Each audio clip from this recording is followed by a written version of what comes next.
Correct.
That's correct.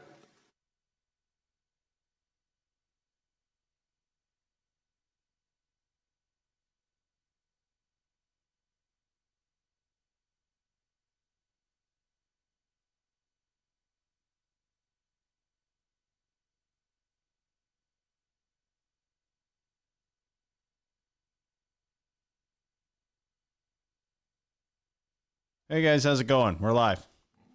Had to use the bathroom. Sorry about that. I'm eating a cracker. Oh, and Ben is eating a cracker. Hold on, let me swallow. What? It's called radio, D. Yeah, well, it's called podcasting now. You got fired from radio. Oh, yeah. I wonder how long before I get fired here, too. Huh, D? Huh? Okay. No. Sun Times, how's it going? Chicago Reader, we love you guys. Don't fire us. No one's going to fire me. There we go. Denny's got to pay that rent, baby. All right. I'm going to watch everything I say, all right? And I won't get you in trouble, all right, D? Did I tell you how wonderful tips are? They're really wonderful. I love Lincoln Yards. How about that, D? That ought to guarantee. Sure. Lincoln Yards, you're wonderful. How's it going, everybody? Yes, it's our last show for a little bit. We're going to be back on June 9th, taking a week off.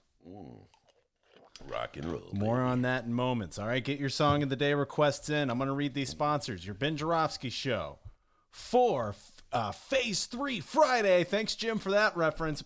May 29th is moments away. But before we do this, let's thank these unions for jumping on board and sponsoring this podcast. Unions like the International Association of Machinists and Aerospace Workers, Local 126 in District 8. Beep. Isn't that what you do? It's like pointing you to see what noises you make. The International Brotherhood of Electrical Workers, Local 9. The International Union of Operating Engineers, Local 150. Oh, I like this bit. BEZ, you hearing this? Yeah, BZ, come on, huh? I just came up with You that got bit this right stuff now. go anything like this remotely like the Now, Ben, BEZ. now, Ben, don't let me down. And of Don't course, let me down. all right, Sorry. you're starting to. And of course, today's Ben Joravsky Show is brought to you by our dear friends at the Chicago Federation of Labor. Vroom. You like that? Vroom. That's me. Like, oh, remember back in the days of Baby Driver? Vroom. Oh, that's awesome. Oh, no wonder BEZ won't even look at your emails. Okay, yeah. I've No, stopped. man, it's because you're not from Harvard. Only Ivy Leaguers. Have I told you about my afternoons in Winnetka? All right, let's see here. Our song of the day. Let's see. I'm looking here. Hold on. I want to make sure. I got one if no one else does. Okay. We're going with our song of the day. Comes from Sly and the Family Stone. Ooh. Dance to the music. Oh, do, dance to the music. And that's somewhere he goes, Cynthia on the horn. Cynthia playing trumpet, man. Come on. That's Sly and the Family Stone, dude. It's back in the day. My glory days. It's Friday, and the Ben Joravsky Show starts now.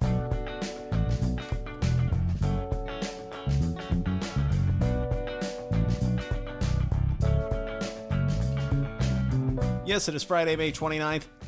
And yes, live from Ben's attic, this is the Ben Joravsky Show.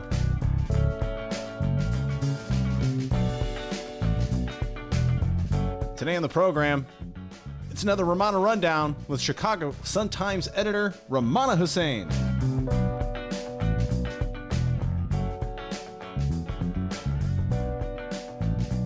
And now your host, Dance to the Music, Chicago Reader columnist Ben Joravsky. Hello, everybody. Ben Joravsky here. We're calling this Phase 3 Friday.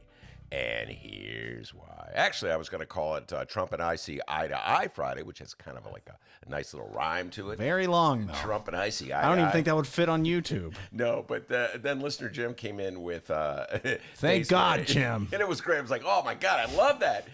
We've now entered Phase 3. Yeah, that's correct.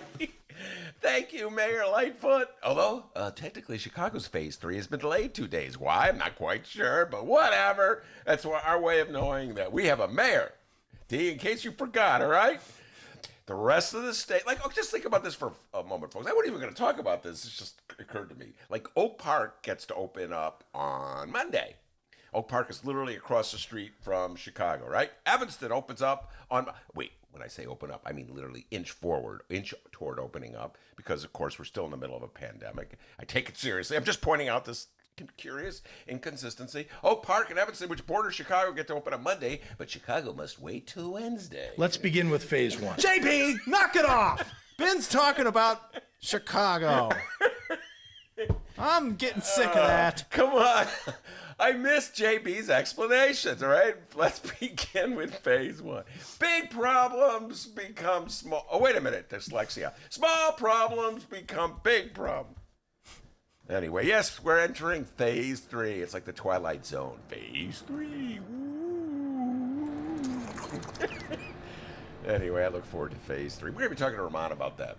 How is she going to change her? Are we really going to go back to our little humble studio at the Sun-Times? You're damn right, pal. We're going to try. Mm-hmm. Okay, I've been asking, by the way, guests everywhere. Hey, by the way, are you going to come to the studio if Dennis and I go back there? Negatory. Okay, well. As my father says, Yeah. Scared? Go to church, pal. Yes, the wit and wisdom of the Daddy D. Producer Dennis Sr. Where was I? I was somewhere. I can't remember where I was. Awesome. By the way, I wrote the most brilliant opening. Yeah? The problem is, once again, I cannot read it. D, I'm telling you, you'd be stunned how good this is. What is this job I have? I mean, look, it's utter. Just look at it, okay? Just take look again. Look how great it is. The problem is, can't read a word of it. Let's see if I can remember any of it. Where was I? Oh yes, Donald Trump and I see eye to eye. Yes. I want to shout out. In a moment of madness, I got some good news. The president and I agree on something, and so that's good news in this moment of utter madness. Sure. No. The thing that we agree on is that DB, Darren Bailey, is the finest statesman in the state of Illinois. As you know, Donald Trump thinks he's the finest statesman in Illinois. And Darren Bailey. We're playing the hits today, guys. By the way, we're not back until June 9th. We're playing the hits today, baby. That's our president. I got to say, on some levels, his notion of what is funny is very similar to mine. Only difference is I'm podcasting from my attic overlooking the alley. He's the leader of the free world. Think about that. I'm feeling loose with these clips today. You guys may hear an Admiral Theater ad. Oh, who knows, I love those Admiral Theater ads. Remember in the early days, the Admiral Theater ads, people would criticize us. How dare you run those ads? I go, talk to Tracy Bain. It is a slippery slope. I don't blame them. I always go, talk to Tracy. It's Chicagoland's adult entertainment playground. She's the leader, and I agree with her 100% on those ads. All right, anyway, where was I? Utter mad. Donald Trump and I see eye to eye, but it's not. Yeah, Darren you love Bailey. Donald Trump. Go ahead. It's not Darren Bailey. Okay, Donald thinks he's the greatest figure to come out of Illinois since Abraham Lincoln. The only thing I think is true about Darren Bailey is that he looks lovely when he's wearing that COVID mask. I think Dennis agrees with that too. He's a handsome guy when he puts that mask on. So anyway, keep wearing that mask. It's been an interesting week. You and the Darren Bailey thing. S&M. He's an attractive guy. The man came to Chicago. I'm just literally pointing something out.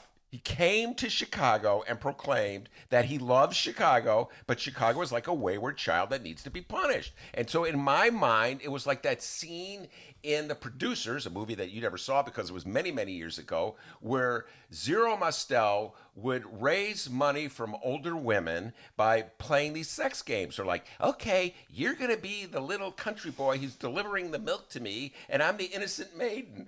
And Zero Mostel go, okay. So that's kind of like DB. You're going to be the wayward child, and I'll spank you. Anyway, that's just where my mind went, D. Of course, I've been in the attic for 3 months, so I'm sure he wasn't thinking of it along those lines. DB was just thinking of... Thank you, Darren. May I have another? Chicago was a wayward child. Come here. Oh, God, yes. Anyway, where was I? Yeah, so we don't agree on Darren Bailey. And it's not as though Donald Trump has come to agree with me about TIFs. By the way, TIFs, great interview, if I must say so myself. Great conversation with Mr. Bike. Ring, ring. Where's that one, huh? Ring, ring. Mr. Bike, Dave Glowatz, who is now our City Hall correspondent. Did you know we had a City Hall correspondent, D? Yeah. I came up with the title. Oh, you did? Yeah. Oh, was that one of our pre-show meetings? Yes. I forgot about that one. God, you suck at pre-show meetings. I'm terrible, bro. D, what are we going to do today? And then he tells me, and then I forget. I go, oh, did we discuss that? Or I'll go, hey, man, all right, so you got this audio you want to play. Cool. All right, now here's how you set it up. You bring up, hey, Donald Trump said something interesting today. He said something about that. D, play that clip. No, it turns into, hey, D, play that thing. Oh, okay. Play that thing. Interesting. Which thing am I playing here? Yeah, I got to admit, dealing with me is no picnic. Like, for instance, today in the pre-show meeting with Rummana to discuss which we were going to, I go, Rummana, it's this great show called Rami. She goes, I told you about that a year ago. Don't you listen? Anyway, yeah, so sometimes I forget things. Where was I? Oh, Donald Trump is not seeing eye to eye with me on TIFs. And yesterday I had a great conversation with Dave Glowatz, which will drop sometime next week. We take apart the last city council meeting in which they discussed TIFs. But Donald Trump is not threatening. It didn't come all of a sudden wake up and go, such a scam. That's my Donald Trump imitation. It's getting better. Such a scam.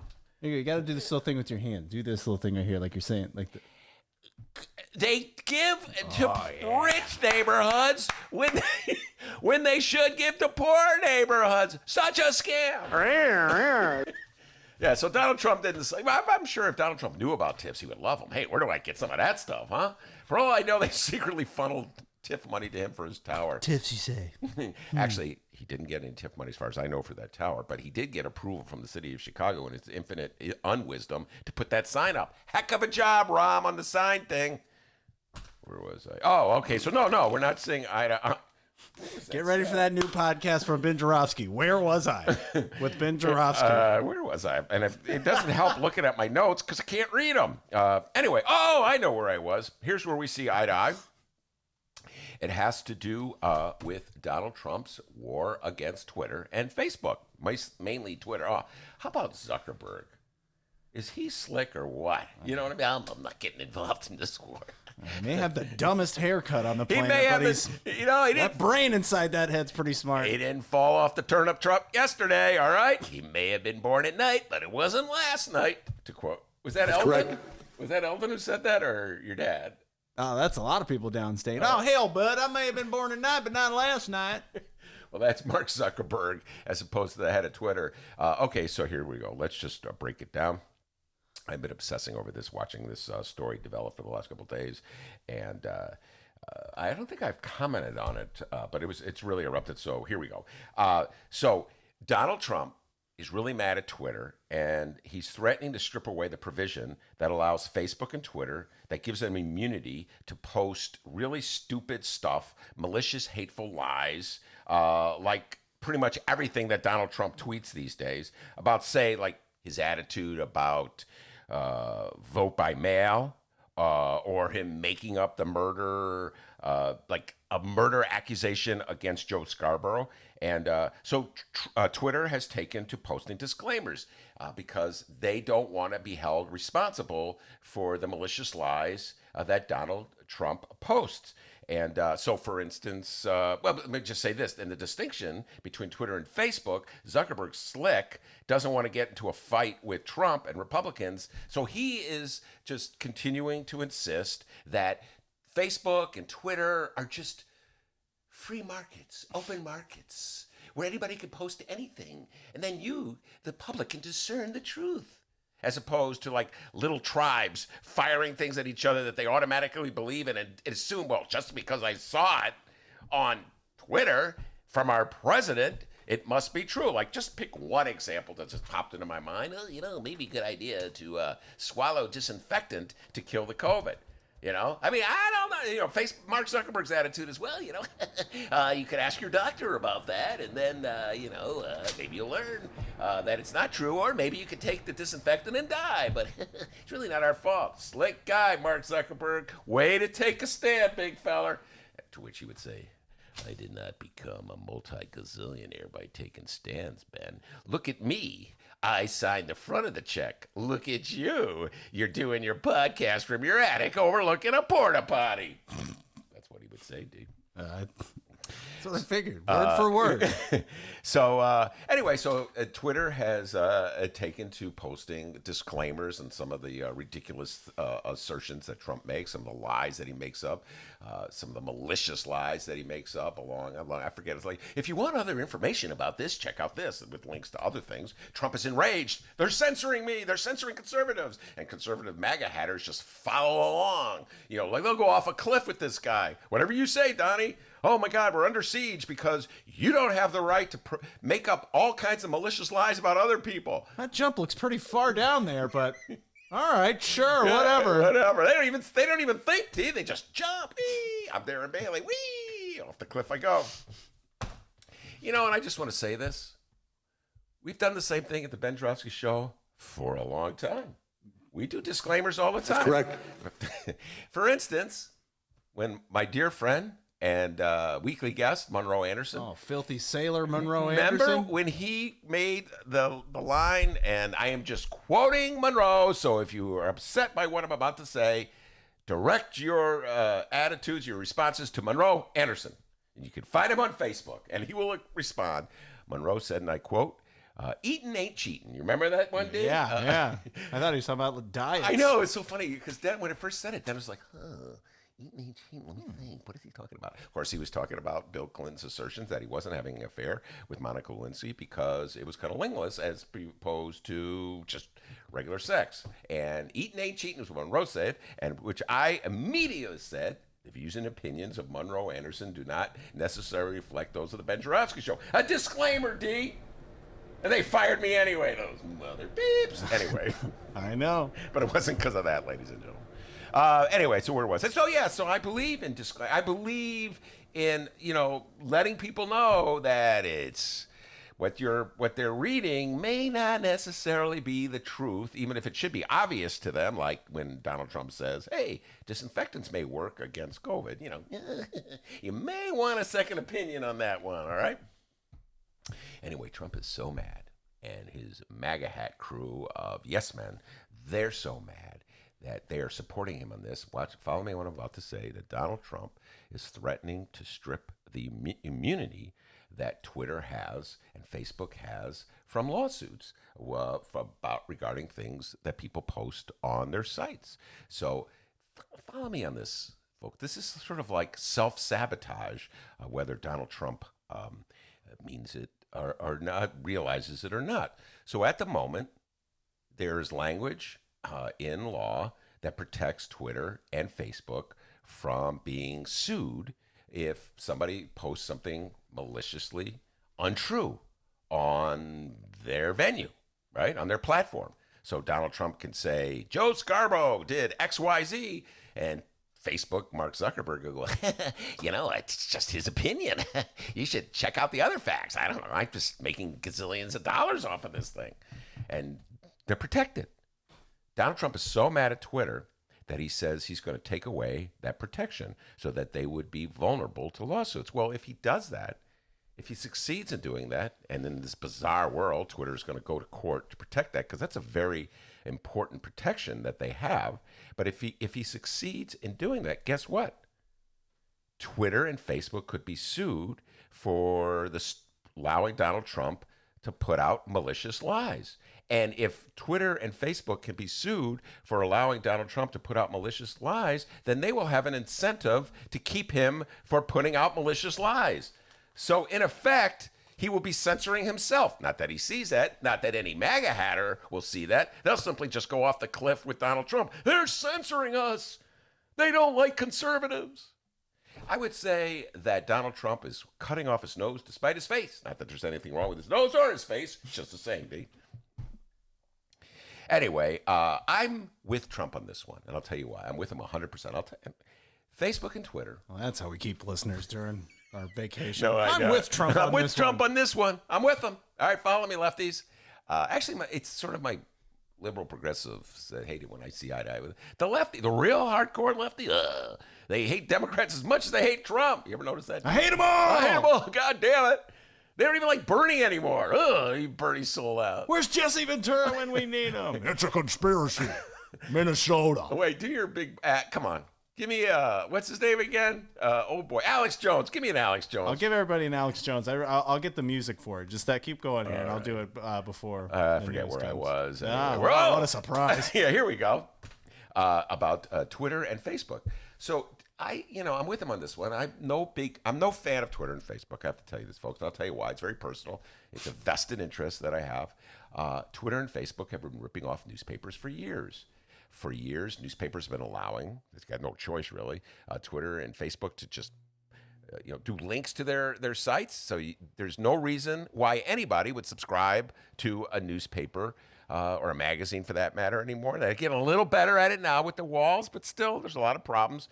So that we have a whole generation of Americans known as millennials who have never paid for a newspaper. If you stop a millennial on the street and ask him, have you ever paid for a newspaper? They'll probably say, no, but I saw a turtle once, no gators. Sorry, guys, that's my imitation of the millennial hipster. Where are you, D? You got to play that one, man. Come on, jeez, give me some time. I've seen a whole lot of catfish, some turtles. No gators yet. Sitting here looking for music for Alex Jones talk. Come on, D. I just love that one. I saw a gator, catfish once, but anyway, so if you ask that guy, that hipster in the park, in between seeing the catfish, have you ever paid for a newspaper? He would go, paid for newspaper? Oh. That's beneath me. Why should I pay for something that I get for free? Hello, a lizard. Oh. Where did that one come from, D? I don't know. It's the last. Millennials, keep listening, please. You know, I love you, millennials, but you are awfully cheap when it comes to Ben. The millennial, their official explanation for why I don't pay for tea. I know we're not as cool as the Arcade Fire, but, come on. The arcade. Yeah, please just keep going. Okay. You ask millennials, why don't you pay for newspapers? Ben, it's really bad for the earth. Hello? Recycling. Ever heard of it? Newspapers, landfills. Okay. It's not because I'm cheap. Okay, millennials, whatever. Anyway, so millennials, been getting their news from Twitter and Facebook for years. Newspapers, are firing reporters, can barely make their ends meet. So, I'm for this. If Trump prevails, guess what? Twitter and Facebook, if they want to continue to exist, will have to dig into those pockets of theirs, into the gazillions of dollars they have stashed away in their huge, humongous purses, and hire some reporters and fact checkers. Hello, Mark Zuckerberg, you cheapskate. You're going to have to hire someone in addition to your little hipster coder. I've seen a gator. This is a awfully big body of water. We're looking for a needle in a haystack. It's Gator Bob. Gator Bob. He sounds a little hipster there, doesn't he, D? Yeah. By the way, I got nothing against hipsters. Oh, yeah. Hipsters. Oh, there you go. What a way to try to cover for that one. Love hipsters. You cheap bastards. I love you. Have you ever gone out with a hipster? You have a coffee. I did not have a coffee. We split up a bill with Okay, yeah, I get it. Radiohead. Now, what else can we talk about? You really love Radiohead.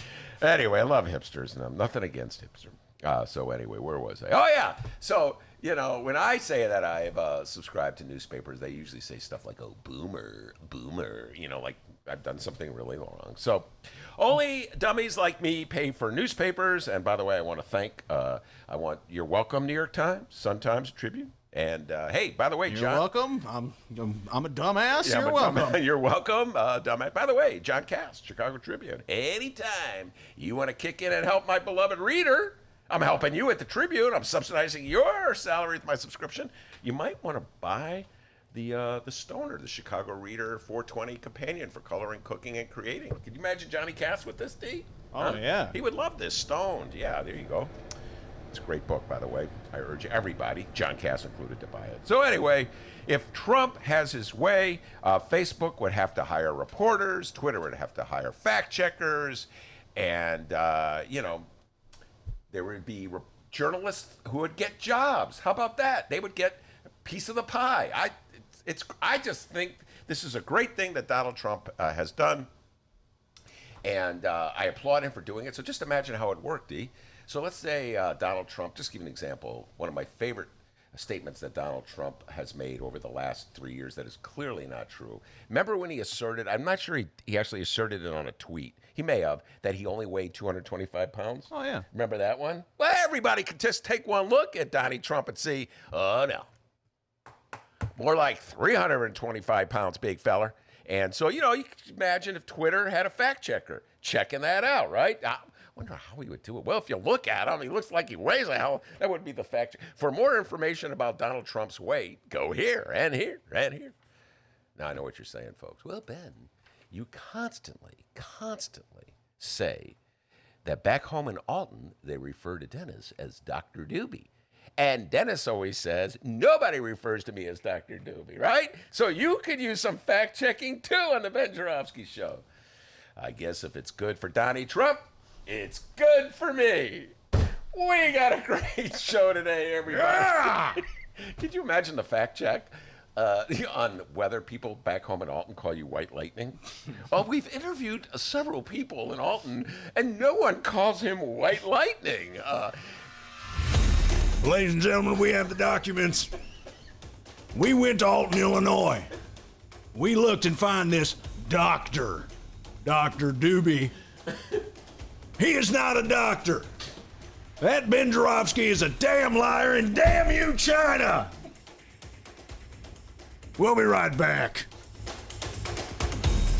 Right now on InfoWars, get your survival seeds. You heard the man. Dr. D's a damn liar. Get your survival seeds now. Benny J is the liar. Dr. D is the innocent victim. He never claimed, Dr. D never claimed that he was a doctor. People come up to Dennis all the time. Dennis, I got like this little crick in my neck. You know, can you help me with this? I'm not a doctor. But Ben says it every day in the show. I'm not a doctor. Oh. They want Dennis to like give him remedies. Lay your hand on my shoulder from the crick. I do not have healing powers. Anyway, we have a great show today. Ladies and gentlemen, we have the documents.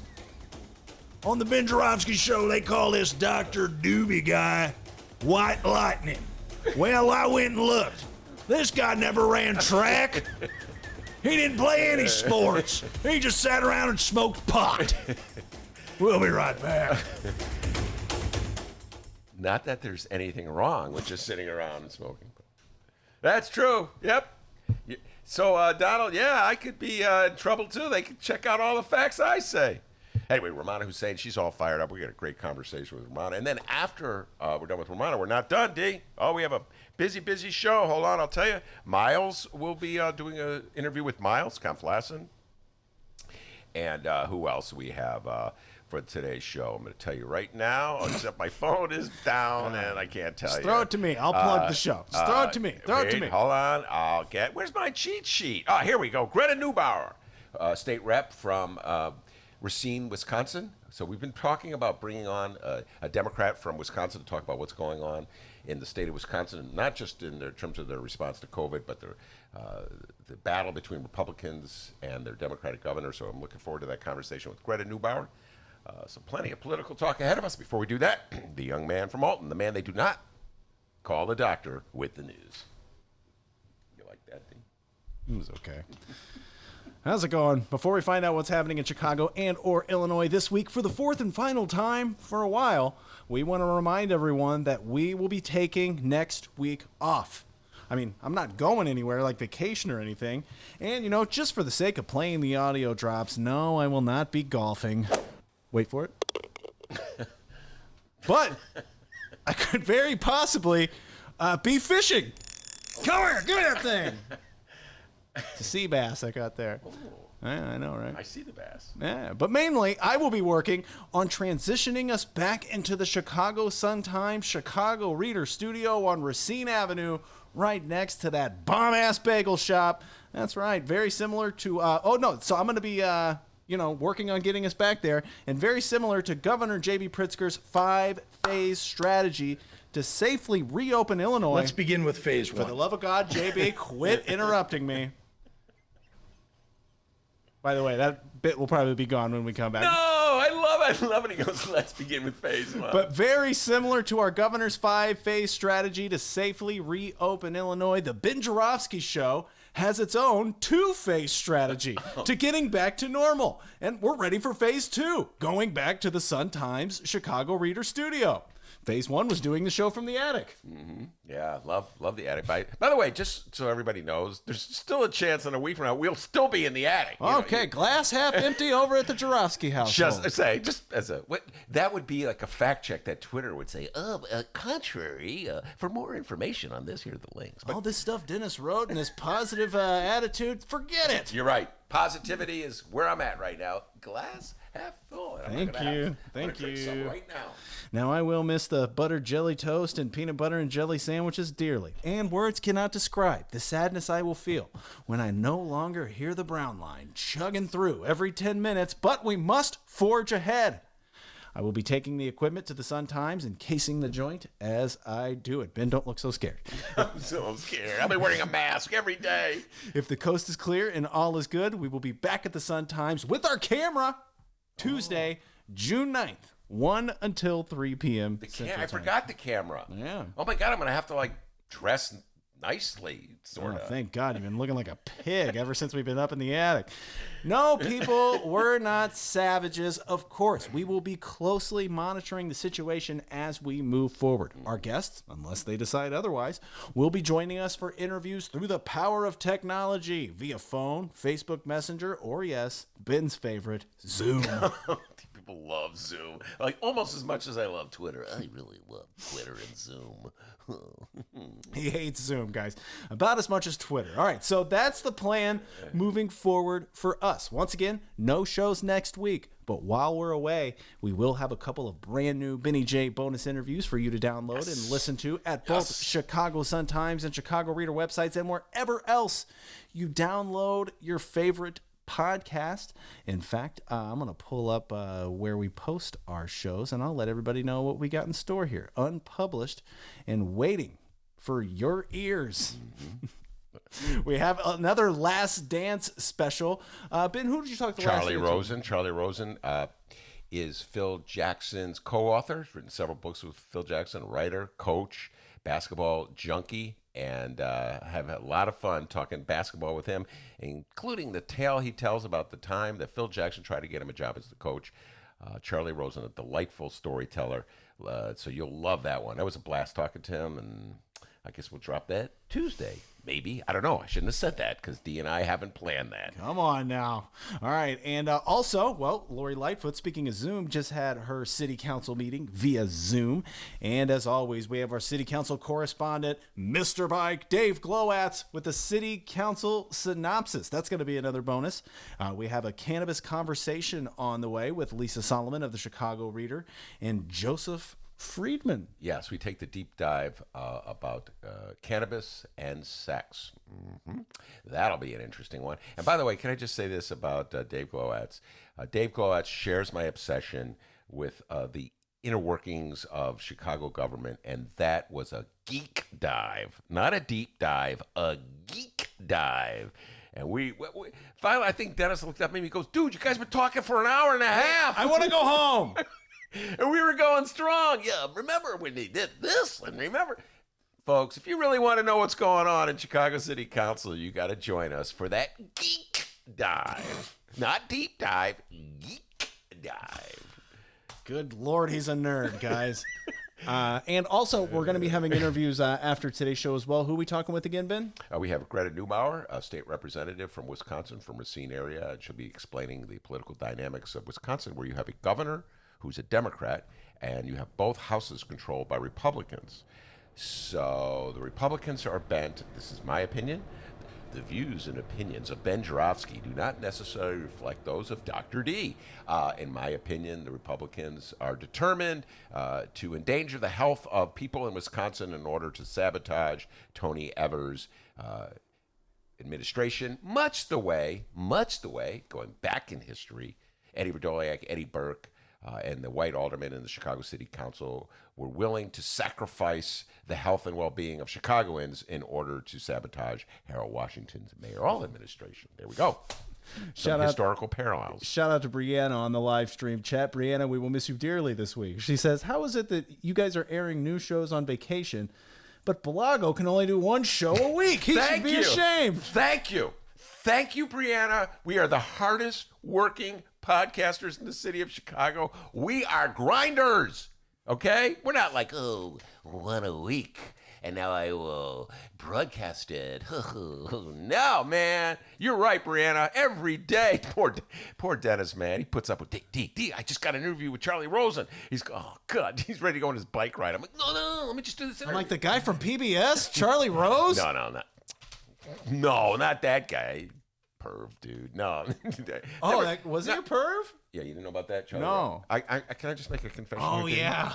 I forgot. Yeah, Charlie Rose is a perv. But I was never, ever a fan of Charlie Rose. Okay, even before the perv stuff came out, I just thought he was the most pretentious guy. Yeah. And that's where Rom went, by the way, the Charlie Rose show, to let people know he was going to be mayor. You know, that Charlie Rose seems like some kind of guy that, I don't know, would be able to read his handwriting after he wrote it. You know what I mean? No, okay, there's that. Yeah, Charlie Rose, I'm a professional, Ben, and I type things out. I don't write them literally 5 minutes before I go on the set. I'm a Trumpocrat. The Trumpocrats, that's right. Plago. Plago. Once a week, Plago. Pick up the pace, big feller. Come on now. Oh, you got nothing to do. It's a pandemic. You could just go in your attic. Dude, I'll produce them. Come on, hit me up. Yeah, don't be cheap. Hire D. Yeah, I got nothing going on, especially next week. Yeah, Come on. Especially next week. All right, and we will also be throwing in some Ben Joravsky Show greatest hits as well. We've mentioned it before, but it bears worth repeating. There are over 500 episodes of this show, damn near 600. Wow. So there's a good chance you have missed a couple. Yes. Catch up on the shows you may have missed at both Chicago Sun-Times and Chicago Reader websites and wherever else you download your favorite podcasts. If you haven't missed any shows, by the way, we love you. We can't thank you enough, but you may be as crazy as us for doing so many episodes. Yeah, I'm trying to think. I just got a text from Tim Tutton. There's some classic Tim Tuttons there from the Hideout. Remember, you have come on, let's just give folks your Tim Tutton imitation. Oh, my Tim Tutton's not good. Yes, it is. Come on. Hey, Ben, what's up, man? I love the Tim Tutton. Hey. So many great ones. Man, we may have to take out some of the movie stuff that we did with Sergio Mims. The one where we sat around talking, poor Dennis, 90 minutes we spent talking about, I just blanked, the Quentin Tarantino movie. It's about the Manson murders. I just blanked on the name of the movie, D. I've been in the attic too long. My brain is starting to melt down. Anyway, so tons of material out there. Dennis and I will decide which ones we Shout out to Fred on the live. Once Upon a Time in Hollywood. There we go. There we go. Shout out to Fred on the live stream chat. He says, I love Ben's weasel voice. Me too, man. Mark Zuckerberg. More money for me, less for thee. Yes, we're taking the week off, but not really, because new episodes will be on the way and all previous episodes are archived. Don't forget about us. I'm a little worried about our live streamers, all right? Both Chicago Sun-Times and Chicago Reader websites, June 9th, live streamers, come on back and make sure to subscribe at wherever else you download your favorite podcast if you're jonesing for Joravsky. You know How about what I mean? a Kenny Davis interview? I'm just thinking about some of the great. Okay. There were some great Ken Davis interviews from like in 2019 where, he's a great guy to talk to where we go off on tangents and stuff like that. Just thinking of that. How about the Flannery interview? Oh, now that is your best impression. Do Mike Flannery. Fox 32's Mike Flannery, guys. Well, now I'm doing my Kenny Davis. But Ben, here's the thing. Willie Wilson is right. That's my Mike Flannery. Damn, that's good. Yeah, that was a good one. The Flannery interview. Forgot that one. Linda Lutton. Speaking of WBEZ, remember the Linda Lutton interview? That was a good interview. She talked about her news. God, it was already a year old. Oh, you mean the real LL? Linda Lutton? Yeah, the real L. Okay, that's a little close to home. Sorry. You know what I find myself imitating a lot now, since I've been watching Schitt's Creek, is Chris Elliott. That guy is so funny, and I find... he's just like seeping into me, his Roland Shit, that's his name, Roland Shit. And he had a kid, and now the kid's name is Roland Moira Shit. Roland Moira. Anyway, and there's some things he does that just I find myself doing. That's a great comedian. Anyway. Oh, absolutely. Chris Elliott, one of my influences. Yes, definitely is. All right, let's talk about the local news. Chicago Mayor Lori Lightfoot.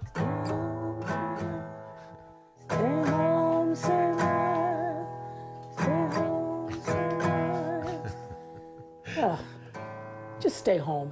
Save lives. That's the nice Lori Lightfoot. Today today the mayor was at City Hall to announce Chicago's Open Streets plan. I have the details, and we will read that in moments. But first, a quick recap of yesterday's story that broke right as we were jumping off the live stream with State Rep Delia Ramirez. Now, we know that Phase 3 of Governor Pritzker's plan for the rest of Illinois began today, May 29th. But we were waiting to hear what Mayor Lightfoot had in store for the city of Chicago. Thursday, we found out. Thursday, Mayor Lori Lightfoot said that Chicago will move to Phase 3 of her reopening plan on June 3rd, a.k.a. this coming Wednesday. Yes, she has her own 5-phase strategy as well. It's the thing to do these days. You know what I mean? Do you got yours? Yeah, remember the Ben Joravsky show? We have our own. It's 2 phases. All right. Phase 1, the attic. Boy, we love this pre-show prep. Phase 1, the attic. Phase 2, back in Sun Times. All right, hold on. 1, 2. Got it. That's correct. Restaurants, hotels, and many more businesses will get to start opening Wednesday, albeit with reduced capacities and tight rules in place designed to stop COVID-19 cases from spiking as more people emerge after months under a stricter stay-at-home order. Lightfoot said the opening of libraries and park buildings west of the lakefront, along with other city services, will happen on June 8th. And what about the lakefront, said the shirtless man with rollerblades? Well, according to Lightfoot, we will have to see how things go with these initial steps before considering reopening the city's lakefront. Ben Joravsky, what were your thoughts on that again? I'm sorry, the shirtless man on rollerblades just... I don't think I've seen someone on rollerblades wearing a shirt.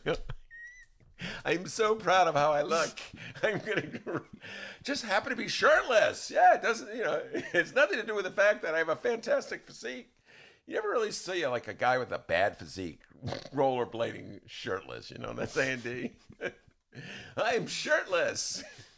I look beautiful. I know it. Let the world see. God bless you, man. If you got it, flaunt it. What do I think? I told you what I think. I think that there's no rational reason that I could discern why we are opening on June 3rd and Oak Park is opening on 1st, except that Lori Lightfoot this way gets to let everybody know that she is the mayor of the city of Chicago. And you know what, D? I'm going to end this week's by just being really positive about Lori Lightfoot because I'm so out of touch with my neighbors here on the north side of Chicago.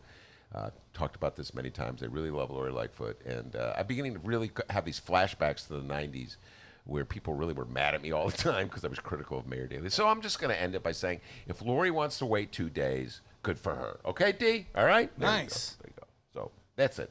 If she's the mayor of the city of Chicago, the 75% of the voters in the city of Chicago voted for her to be mayor, and that means they approve of everything she does, including taking those extra 2 days. So, okay. Fred on the live stream chat says, "Get a life, Dennis." Hey, what did I do? Get a life. Oh, come on, man. Don't make fun of Dennis. Make fun of me. Get a life, Ben. That's what everybody told me in the 90s. Oh, no, that's a Chris Elliott show. That's what you're talking about. Yeah. My mom and I would watch that show a lot, like all the time. It was on Sundays, I believe. Get a Life, Chris Elliott. Never. Yeah. And then he started as Dave Letterman. Dave Letterman kind of gave him his break. He was the guy under the bleachers. Yeah, no, I remember him on Letterman. I never saw Get a Life. Oh, man. But when people used to tell me that all the time. I just want to finish that thought. Get a life, Ben. I thought he was talking about me. Get a life. Stop talking about tiffs. Get a life. He's talking about I have a life. I like my life. Stop smoking pot in the morning, Dennis. Get a life. Oh, man, maybe he's right. All right, now chopping wood. That's what you do in the morning. I wish. Those are my downstate days. All right, now on to today's news. Mayor Lightfoot's shared streets plan. This plan will close down some city streets in order to make more room for pedestrians and cyclists. 47th Ward Alderman Ben, 10 trivia points. That's my alderman. I love that guy. Matt Martin. 47th Ward Alderman Matt Martin. Maybe we should run the Matt Martin interview. How about that, D? Just throwing that out there as a possibility. Whoa. Get the reefer out. Okay, we're doing a show. Sorry.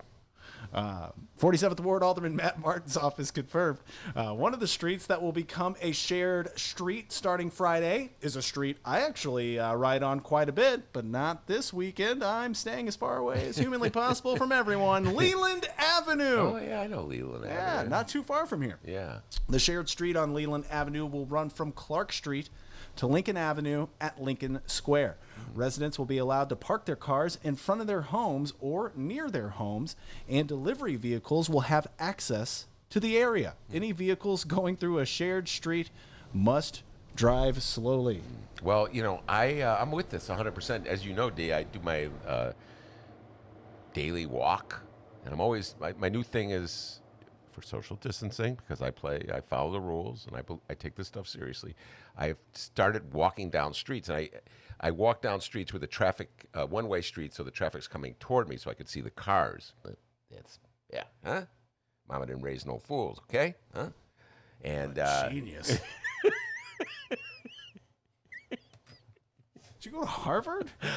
yeah, I'm surprised I'm not working at WBEZ. I went to Harvard. Ever heard of it? And I love this, man. I love this idea of shared streets. So yeah, I'm with you, Matt Martin, 100%. Eminem, Matt Martin, what's up, dude? By the way, one of my favorite interviews of all time, Alden Lowry. Remember the time Alden Lowry from WBEZ came into the studio and we had a great chat, and each of us was wearing a purple shirt? Yeah. You remember? Yeah. Alden, you're wearing purple. I'm wearing purple. You didn't tell me, Ben. That's kind of embarrassing. Anyway, that's a great interview. I think we should post that one again, too. Alden Lowry, that was a great interview. Oh, boy, it sounds like I'm going to be doing a lot of work here. Post this one, post that one.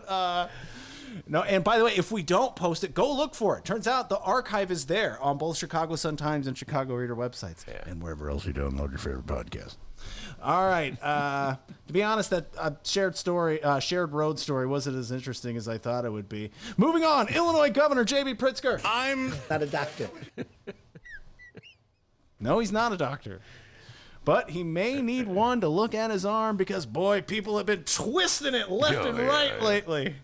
Yes, ever since his 5-phase strategy was announced, more and more people, places, and things have been pushing the governor's buttons in an attempt to circumvent his 5-phase plan in any way, shape, or form. Yesterday, we heard from Chris Johnson, president of NATO, which is the National Association of Theater Owners. Yes. Remember that conversation? When will I be going back to a movie theater? For 10 trivia points, Steve, let's see how your short-term memory is.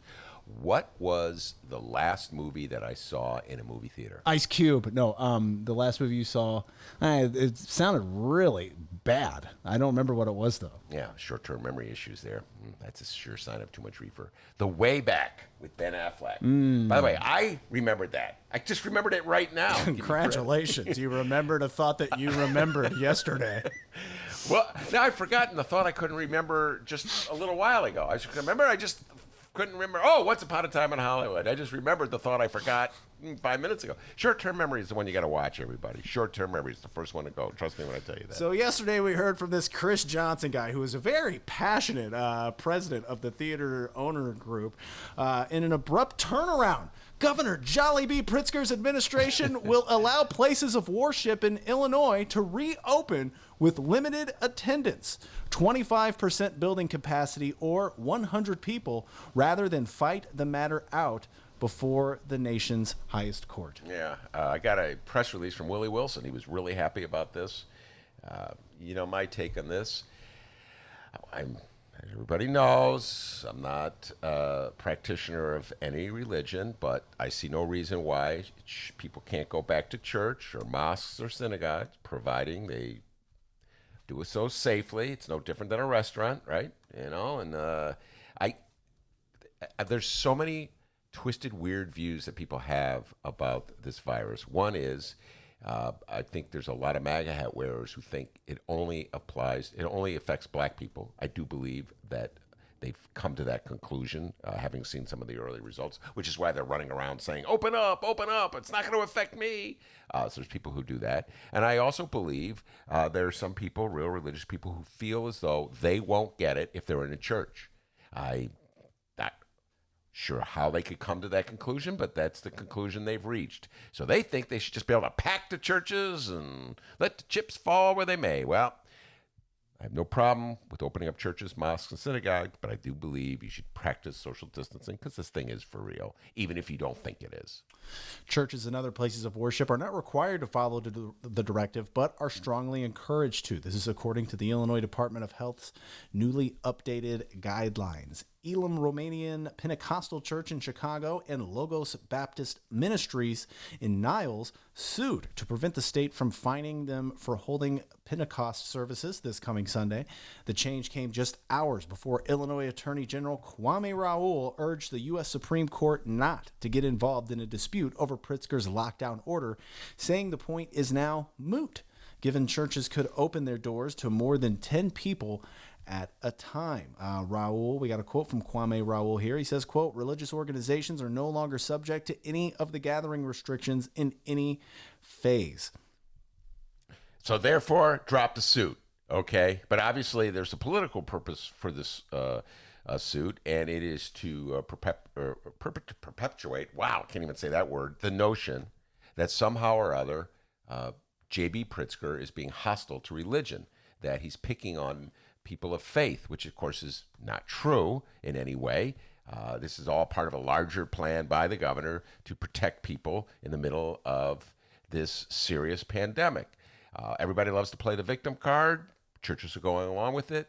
And my dear old friend Willie Wilson is leading the charge. Still love you, Willie. Still have your T-shirt, my Willie Wilson for Mayor T-shirt. But in this particular case, I think you guys are overplaying that one, in my humble opinion. I do not believe that churches are being picked on in the state of Illinois by our governor, even if you guys go around pounding your chest and saying so. We just don't see eye to eye on this one, Willie Wilson. All right, I'm going to press you with the question here. Illinois Politico continues in saying Pritzker's backpedaling could prompt other businesses and interest groups to agitate for reopening earlier. I hate to press you with with such a hard question here before we go to vacation. So before you go fishing, come here, give me that thing. Is Pritzker's backpedaling, could that prompt other businesses and interest groups to agitate for opening earlier? They've been agitating forever, yes. I mean, they've already. They don't need a favorable ruling from a judge. They've been agitating for the last month. I'm telling you, the agitation began roughly around the time, and I owe this all to Candace Castillo, when they figured out, hey, wait a minute, mostly black people are dying from this. Open up, open up. And in their minds, in the minds of so many people in the state of Illinois, like somehow or other, they're not going to get this disease. So open up, open up. Yeah, it's political agitation's been going on forever. That's DB, Darren Bailey. He's the public face of the agitation. So yes, they didn't need any encouragement. They were already agitating. This is like, oh, I know. This is their way of promoting Donald Trump's reelection. That's what this is all about. Hate to tell you this, folks. This is all about reelecting Donald Trump, with the notion that somehow or other J.B. Pritzker and Tony Evers and Gretchen Whitmer are responsible for the downturn in the economy by what? Doing things to protect people from this disease, this pandemic. And so their hope is that swing voters in Kenosha and Racine and suburban Detroit vote for Donald Trump on the notion that somehow or other these governors went too far. That's what this is all about. This is a political move. It's been a political move for about 2 months, ever since they came to the conclusion that they will not get this disease. It's a faulty assumption that they made based on the early reports that black people are dying at a higher rate than white people. But that's the assumption and conclusion they made, and they're sticking with it, D. So, yes, they don't even need any help from any court, because this agitation will continue while we're on vacation. While we're on break, they'll be agitating. And when we return, there'll be more agitation to discuss. And I will be agitated over their agitation, if that makes sense. Okay, well, I know I said I had one real tough, pressing question for you before we go on to vacation. Okay. I lied. I have two. I'm sorry. Only one question. So before we hit the greens in the golf course, wait for it. Hole in one. Illinois Politico continues. There's also a question about whether J.B. Pritzker backing down will be seen as a stumble in steering the ship. Ben Joravsky, do you think J.B. Pritzker backing down will be seen as a stumble in steering the ship? Wait, a stumble in steering the ship? Yeah. I don't know. Like, how about a stumble in running the race? Wouldn't that make more sense? Well, he's leading. He's steering the ship. I know, but if you were like, you want to say a mishap while steering the ship, like dropping the steering wheel? I don't know. Stumble in steering the ship? Yeah, I mean, and it's a political fight. By the way, I know what they do. So they do two things. This is the right strategy in this moment. One is to present themselves as victims. So they'll send out emails saying we're victims. And then whenever like J.B. Pritzker number two opens up the state, they go, we were victorious. Our army has prevailed. We have won. the demon leader of the state of Illinois, is backing off. I believe anything they say when they start denouncing the protesters with the swastikas, and the Confederate flags. All right? I'll believe you really care about the religious rights of people, the rights of people to practice their faith when I hear one of you, come on. Okay. Other than one, Jim Durkin, the one guy, give him credit. One of you just, guys, maybe drop the swastikas. Not a good idea, not a good look. So it's a hard time for me to take serious. But of course, they're going to proclaim this as a great victory. And so, you think any swing voter in DuPage County is going to go, I'm going to vote for Donald Trump because J.B. Pritzker stumbled at the steering wheel. See how that doesn't make sense? I mean, steering the ship, though, not... Stumbling as you stagger home from the tavern would make sense. Yeah, I see what you're saying. You know what I mean? You can still steer a ship and stumble. Yeah, exactly. So, I mean, I know it's a technicality and what the heck. But, that's how Ben's got problems with you, Politico. All right? You hear that, Shia Kapos? Wait. Let's give some love. Shia Kapos was the one who went up to Wisconsin. She wasn't chicken like me, hiding out in the attic. She went up to Wisconsin. Remember when the Cheeseheads were celebrating? They went to the bars. Come on, enjoy my convoy. Hey! And they were drinking. Nobody was social distancing. Nobody wore masks. They were drinking and hugging. And Shia Kapos went up there and took pictures. Got a lot more guts than I do, D. All right? Okay. Just had to get that clear. You don't think she had a beer while she was up there? She said no. I read the copy. She said she wore her mask, took the pictures, and did her interviews and got out. I don't blame her, man. I wouldn't have gone up there. Sorry, too scared. Not going up there to interview drunks at a bar in Kenosha.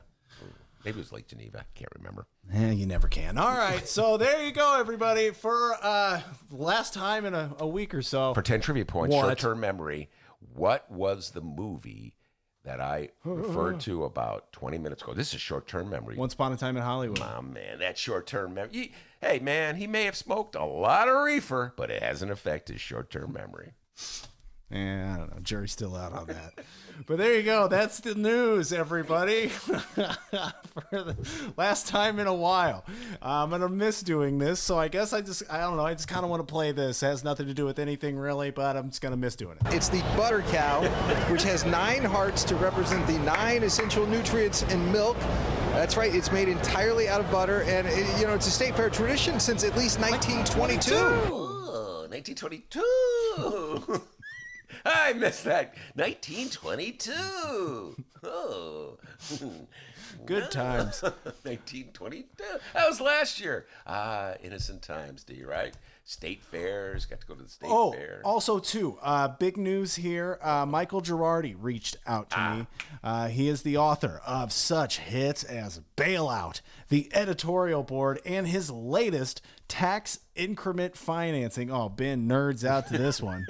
Good Lord. Ben, can we focus? Can stop listening to the song? No, I know. And Mr. Bike and I, we love. That's our favorite song. We listen to it all the time. Yeah, so good news here. Michael Girardi reached out to me, and he put out a Bandcamp site, so you guys can go download his music. So let me look for this here. Yeah, we got do you want to read that email that we got?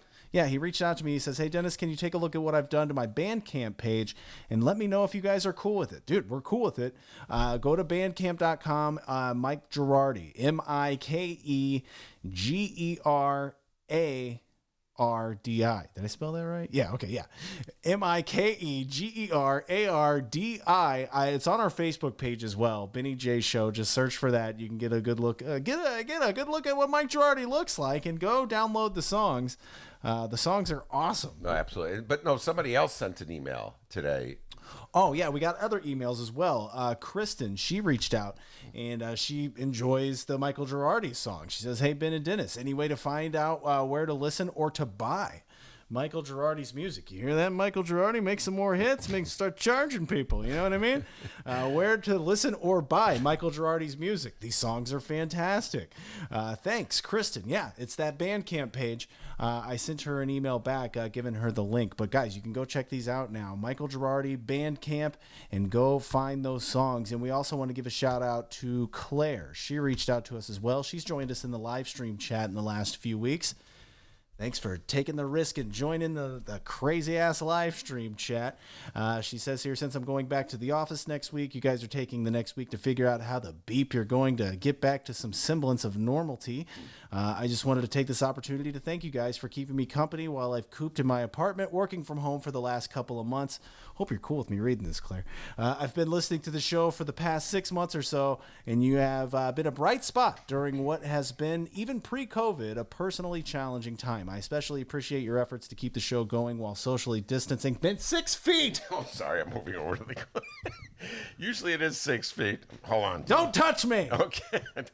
You and your distinguished guest managed to maintain a mix of thoughtful commentary and levity during these dark, surreal days. So until the time comes when we can all drink a beer at the Hideout, what is that? Probably next April. Take care, be well, and take a toke for me the next time Rahm Emanuel comes around on the Brown Line. Yeah, where is he? Don't see. By the way, every time you said Bandcamp, I just think of American Pie. That's really got that accent. Don't. One time in Bandcamp? Don't. Sorry. We're riding high here. Don't ruin it. We got one more day. Don't you love that movie, though? American Pie? Oh yeah, it's great. It's like an homage to those it's basically like an homage to like Meatballs and movies like that, right? For 10 trivia points, what does American Pie have in common with Schitt's Creek? Eugene Levy. Very good. Excellent. Short-term memory is strong, man, like an ox. All right, guys, hang tight. We're going to be right back, and when we come back, Sun Times editor Rummana Hussain is going to join us. It's another Rummana Rundown. Go download our Benny J bonus interviews, and, we hope to keep the live stream chat around. We'll be back on June 9th. Don't go anywhere. It's the Ben Joravsky Show, live from Ben's Attic.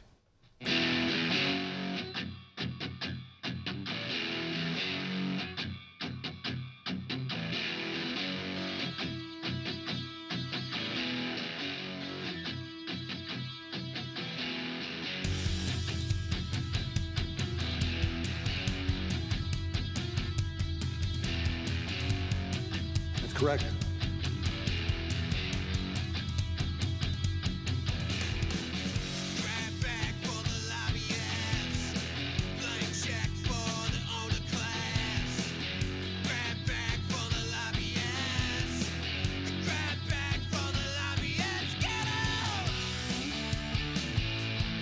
That's correct.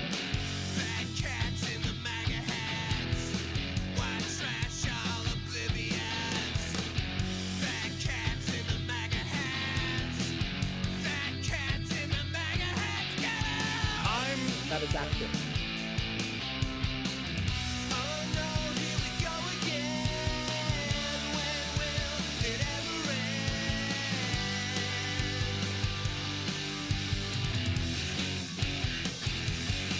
That's correct. I'm a Trumpocrat. Trumpocrat, that's right.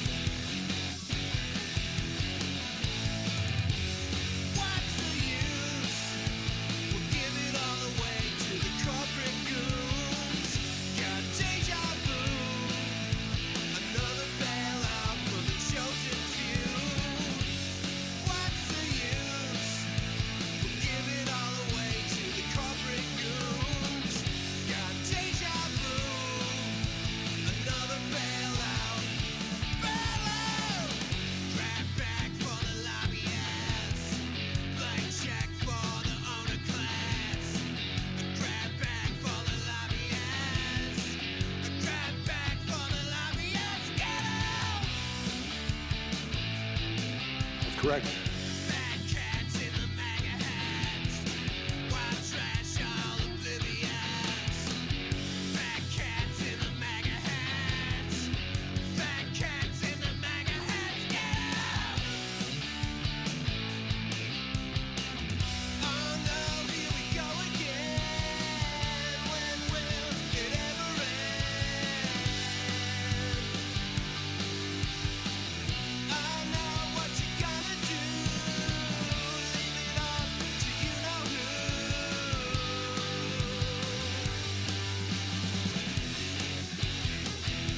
I'm a Trumpocrat. Trumpocrat, that's right. That's correct. I'm not a doctor. What's the use? We'll give it all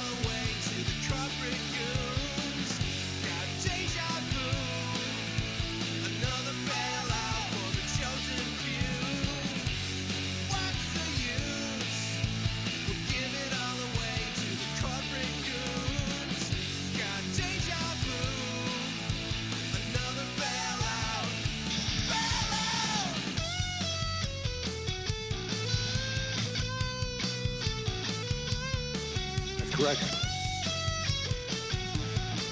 It's the butter cow, which has 9 hearts to represent the 9 essential nutrients in milk. That's right, it's made entirely out of butter, and it's a state fair tradition since at least 1922.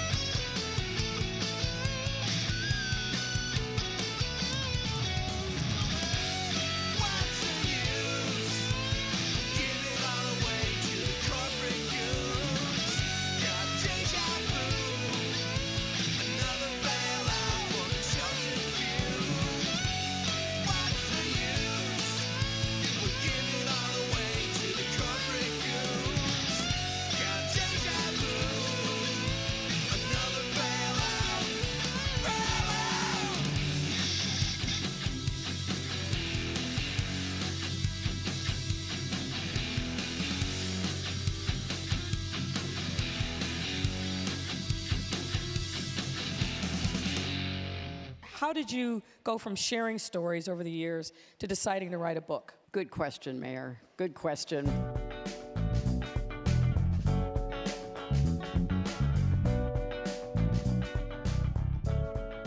Lori Lightfoot interviewing Hillary Clinton there. Exhibit A of why we need real journalists in the world to do the interviews and leave the celebrities to their celebrityhood. Speaking of real journalists, Rummana Hussain is with me every Friday. Editor columnist. I always emphasize the columnist part from the Chicago Sun-Times. She has been a regular on this show since the moment we began. We love her dearly. Rummana Hussain, welcome back. You're safe and sound, correct, Rummana? Yeah, as safe as I can be. All right, now, we have been talking. I have a whole list of things, including one of my favorite categories, white people behaving badly, one of our favorite conversation pieces. Last time I said white women, and Rummana corrected me, it's white people, okay? So just let's get that clarification out. We'll get to that, Central Park, the crazy dog lady. I'll give you my dog walker theory. But before we get to that, before we get to Minneapolis and the great work done by Omar Jimenez. Before we get to any of that, I need to ask you this. How comfortable are you with leaving the cocoon of your home, your house, your apartment, and going back to the workplace? Dennis and I are seriously considering, after we take next week off, returning to our beloved studio in the Sun-Times. Really miss it. We just miss the chemistry, just the difference. Getting out of the house, forcing me to get up a little earlier in the day, Rummana, and getting on my bike and going down to the bright one. And so we're talking about it. How comfortable are you with leaving the sanctity of your apartment and going back to the bright one? I'm sure if you talk to my husband, he'll say I'm very comfortable. He doesn't think I'm very good at social distancing, but 90% of the time I have been inside my condo these last 2 months. I have cheated maybe once or twice, a couple times, go over to my mom's house. I mean, most of the time I'm outside, but if I did come inside, I had a mask on and I was in there for like 5 minutes and left. But anyway, so I admit I haven't been perfect in this. And that partially is not because I don't believe that the coronavirus is real. I do think it's a serious virus. And I do know people who have gotten coronavirus. So I do take it seriously, but I do miss people. I do miss actual work. I know I saw an article a couple of days ago where a lot of people were asked, or a lot of people said that they wouldn't come back to work. They'd rather just stay at home if they had the choice. I'm the opposite. I think I want to go to the office. I miss just being around people. I mean, I am around Mick, and that is a person, but we're both working, and we're both working, and it's completely different when it's your spouse as opposed to like actual coworkers. And I just like seeing other people. I think like I said before, I'm an extrovert, so I need people. I know people who are introverted feel more drained when they're around people. I think extroverts feel more drained when they're not around people. They kind of get energized with the people around them. So I do want to go back to the office. I would probably complain about getting up early because like you, I'm not a morning person. But I'm sure once, I'm romanticizing work. And I actually did have a dream with coworkers a couple of days ago. I was telling Stefano and Tina they're in my dream. And Tina was buying a condo near the Sun-Times office, and she's going to room with another colleague at the Sun-Times. I'm like, this must mean I really miss you guys. So I have dreams about the office, which is kind of sad. And I usually don't dream about work. I'm not the kind of person that dreams about work. I dream about my family and friends. So I think I would want to go. The one thing I am hesitant about going back, it's not like being around people, because like I said, I want to be around people. I think because we have an open office, I think some people would be concerned about the social distancing, because we're very close to each other. We used to have bigger desks like maybe 10, 15 years ago. And now we have the open office concept, which a lot of people have been writing about how that really won't help with social distancing. I mean, we're so close to each other. I mean, when we first started having desks that were really close to each other, we'd laugh about how we could hear the person next to us like crunching while they're eating lunch. So I think people will be a little afraid of that. So because of that, I know I don't want to wear a mask inside work, in the office all day. That's the one thing I think I'm hesitant about. So we haven't had any discussion about going back to the office yet, but I assume once the city opens up officially June 3rd, there will probably be discussions at the Sun-Times about who's going to come in. I don't think everybody's going to come at once. I can imagine them. Wait, why are you hesitant to wear a mask in the office? I'm not hesitant to wear masks. I wear one whenever I'm in enclosed areas, but I just don't want to wear a mask like 10 to 6 all day. Like it gets a little suffocating. That's what I mean. I'm not opposed to wearing a mask when I walk in or when I'm around people, but if I'm around people all day and our desks are so close, I'd have to wear a mask all day, and that would be a lot. Like I know I've read articles about how people see people running and they're not wearing masks. I'm somebody that exercises. I can't wear a mask while I'm running, but a lot of people say that runners should be wearing masks. But I've read different things, and now what I do is when I go on walks, because I usually don't like to wear a mask when I'm walking outside, I put it around my ear, so if somebody comes near me, I just pull it up. So I don't want it on me the whole time, especially now that the weather is warmer. I'm kind of dreading. I'm dreading the concept of wearing a mask all day. Yeah, that's what I'm saying. No, I'm with you. So that's the one thing that. I'm with you 100% about that. And if we go back, I've been surveying guests. You know, would you come into the studio? And most of them say no. They're not, or they'll say, I'm not ready for that, Ben. You know, because our studio is kind of small. I mean, it's 6 feet. You're roughly 6 feet apart, so there is that. And we will be wearing masks when we're doing the show with somebody in the studio. When we're not, when we're just the two of us in there, why wear the mask? We're like 12 feet apart. I don't know how far. We were long. Dennis and I are far apart. So would you have a hesitancy to come into our little studio for a live appearance? I don't think I'd be hesitant to come into your studio, but I would only be hesitant to like just come to your studio, period, for the inconvenience of just coming. Am I going to drive all the way down just for the show? But if I was at the Sun-Times, that's what I meant. Yeah. Oh no, I would totally come. I guess one of the things, like I said, I know you just look at the personality types with the coronavirus. I was never a germaphobe before, so I've learned to wash my hands more than before now. But there's some people who are germaphobes that I know, and this has just made them worse. Like they're just so. It's good to be cautious, but I think there's a fine line between caution and paranoia. Some people are so paranoid that, you know, I'm not someone who's overly paranoid. And that's the funny thing is, Mick always goes, you come from a family of doctors. I'm like, my dad was just a doctor.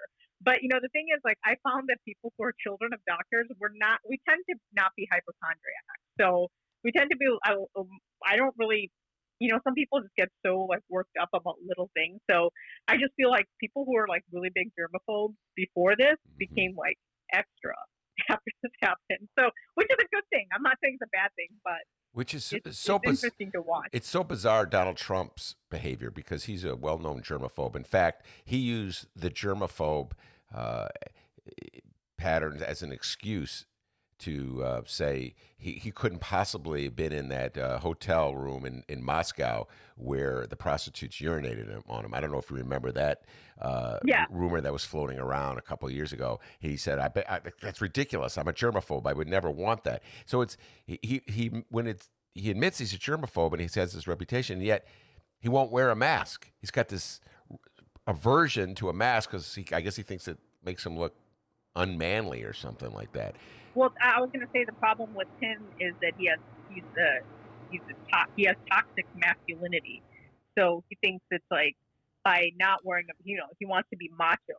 So, you have him being germaphobe, but he doesn't want to look like a wimp or like, by wearing a mask. So he thinks like, oh, look at me, tough guy. Like, he thinks he's Rambo. He did put his head on top of Sylvester Stallone's body. So he thinks like him putting the mask on is like making him, feminizing him, I think, in a way. And I think that's the mentality of a lot of people who think like him, thinking like, oh, why do I have to wear a mask? I'm a man, I can beat this thing. So that's the kind of attitude. I mean, like I said, I've told you before, there's a difference between people like me who know that this is a serious problem and, this is a serious virus, but I can't help myself. And, but I'm trying. And then there's people who are just like, I don't want to wear a mask. Who says to wear a mask? It's un-American. They make it into this un-American, wimpy, unmanly thing, which is what I've been, what I from what other reports I've been reading, they equate it to like being a wuss. Yeah. All right. Wearing Now, a mask. this is a perfect transition to the Central Park situation because we're discussing bizarre behavior by white people. That's the general category. In this case, Donald Trump not wearing a mask because he thinks it makes him look unmanly. From the moment this story broke, I've been thinking about you and getting your response to it. We're laughing at it. It could have gone badly, really badly, but it didn't. It's not a funny thing, and Although part of it is kind of funny, but anyway, yeah. But well, we were both go ahead. explaining. I mean, a lot of the things that came out in the aftermath also kind of showed how people think. So, we have this woman, Amy Cooper, walking in this area in Central Park where dogs are supposed to be leashed. So she has her dog and is unleashed. And I'm sure a lot of people do it. But there's this man, Christian Cooper, who is an avid bird watcher. He writes for some Audubon magazine. I think that's how you pronounce it. So he was watching these birds, and he asked her to put a leash on her dog. And then they had this back and forth, and then it escalated with this woman, basically Amy Cooper, and they both share the same last name, but are not related clearly. Christian Cooper and Amy Cooper. So Amy Cooper says, she goes, I'm going to call the police and tell them there's African-American man threatening my life. And then, and she does call the police. And so, I know we're going to talk a little bit about the tragedy of George Floyd later, but this happened, we were talking about this a little before. Actually, George Floyd was killed on Monday. So it was Monday? The 25th. So this did happen. So on Memorial Day weekend, I saw my Twitter feed, a lot of Amy Cooper was trending, and I didn't know what that was, and I opened it, and then it turns out to be this situation. And, a lot of people pointed out after Monday's incident with George Floyd that, if the police did come, what could happen to Christian Cooper? And so so before George Floyd video came out, a lot of people were talking about it, and it kind of brought the worst in people because some people were like, look, this is Christian Cooper. He went to Harvard, and, why would she be afraid of him? And a lot of people are like, you don't have to go over his resume, his great resume. Even if he was a black guy that was working as a plumber, she should not be threatened by him because he tells her to put a leash on her dog. And Amy Cooper ended up losing her dog because she, I think she was like restraining the dog while she was talking to Christian Cooper. And then she eventually got fired by her employer. So that was kind of like a prelude to what happened in Minnesota. So it's like these racial incidents. Obviously, the Amy Cooper incident is definitely one that we're all talking about, but the Floyd killing obviously is something that's kind of overshadowed it. But we're talking a little bit about Karens, and so Karen I think was also trending on Twitter around the same time Amy Cooper was the Central Park incident happened. And I'm sure all your listeners are pretty hip and know what a Karen is. I don't know. Just in case, just tell everybody what a Karen is. A Karen is basically an entitled white woman who usually calls a manager on people. And, people use the term a lot whenever there's a white woman calling the police. about some harmless activity Black people are doing. So people use the word Karen to describe white women and stereotypical things white women do. So all the time, and it's really funny because when I was talking about the Central Park situation with my friends and my sister, who are all a decade younger than me, they had no idea what a Karen was. I'm like, did you hear about that woman being a Karen in Central Park? And they're like, I'm like, have you guys heard the term Karen? And I had to actually explain to Mick what a Karen was actually about a month ago. We're under the pandemic. I'm like, do you know what a Karen is? Because I think we're talking about something, and he's like, no, what's that? And then I explained to him. And I told him how I think the Washington Post or the New York Times, I think there's a writer there who's a Black woman, and I think one of her parents, I think she's like her parents are from or African immigrants, and then her name was Karen, and she talked about being a Black woman with the name Karen.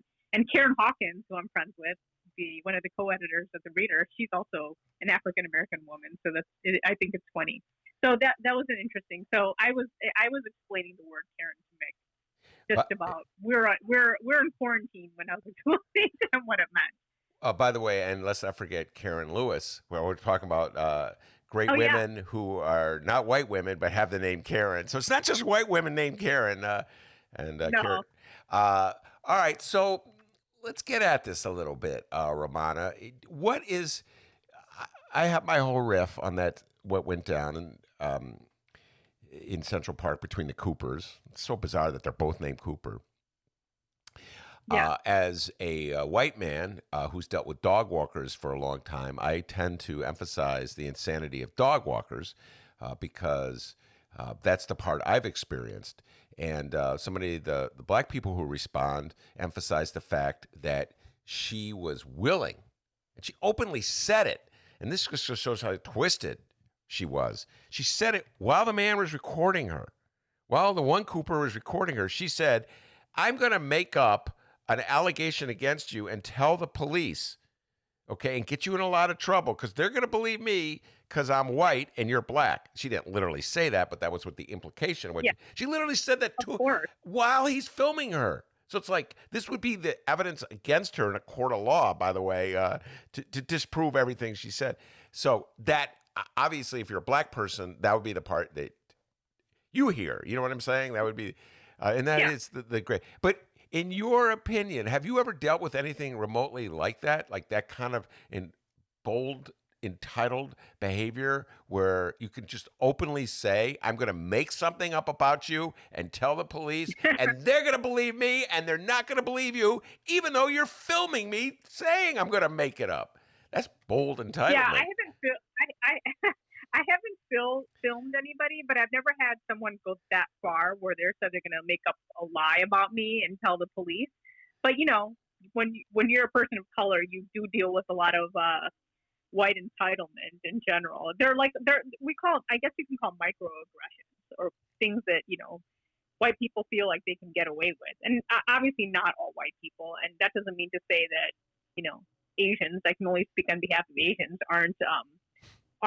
don't do the same things that Karens do. You saw that there was an Asian cop in the George Floyd video watching all this happen. So we can all be, I can only speak of Asians, of course, South Asians. We can probably have Karen-esque behavior too.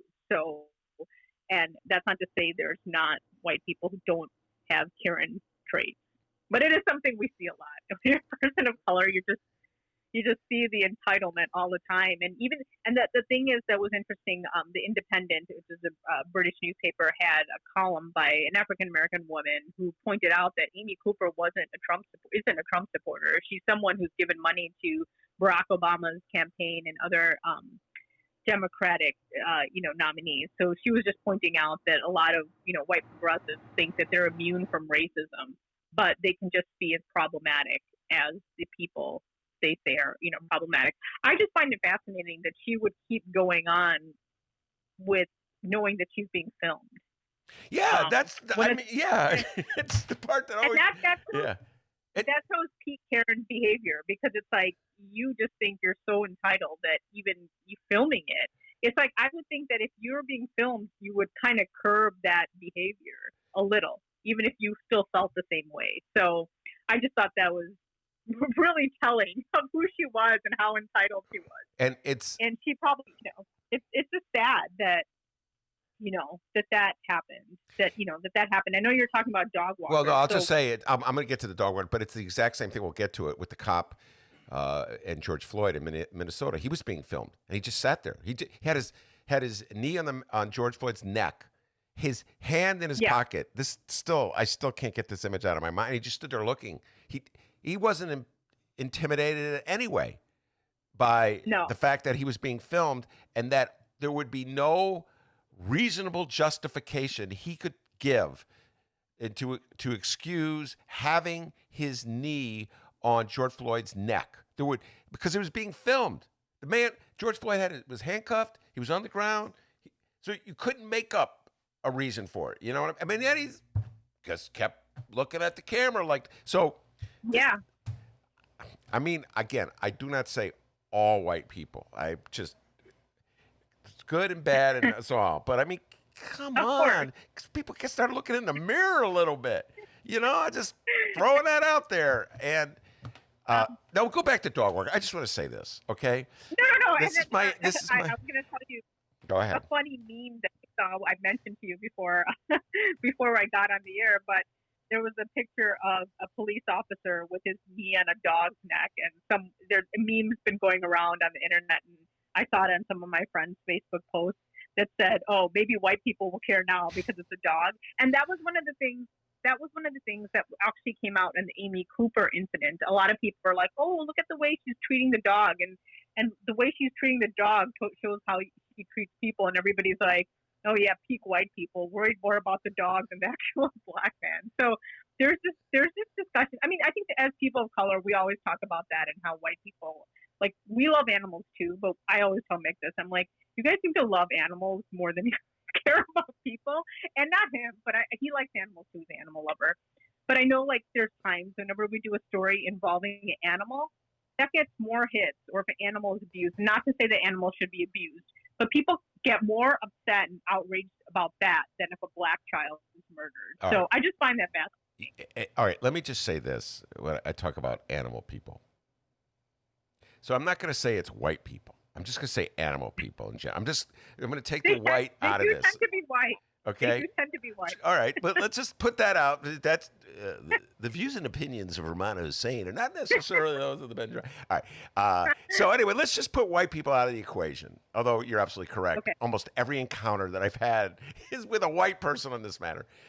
But this was a classic case of a woman who thought she had more control over her dog than she actually had. So, and I've met so many people like this in the course of my life, where their dog is off a leash and their dog runs wild and like jumps on you or jumps on your dog. And then they go look at you and they go, "Oh, I've never seen Fritzky do that before." Like it's your fault, like, well, it's something about you that I had nothing to do with it. I'm walking down the street. Your freaking dog off a leash against the law, jumped on, but I'd never seen that before. And so to me, that was what was happening. And then the part about the dog, which makes the humor in it. She has no control over the dog. She grabs the dog by the collar. The dog still wants to get at the other Cooper. So she's like holding the dog, like, choking itself. That's probably why she lost the dog. She had no control over the dog. Is choking himself to get away. She's fighting with Cooper as opposed to saying, "I'm really sorry. Let me get this beast under control." Anyway, that is classic dog walker behavior by people who have somehow or other convinced themselves that they have control over an animal that they do not have control over. Do you buy my analysis of the situation, Rummana?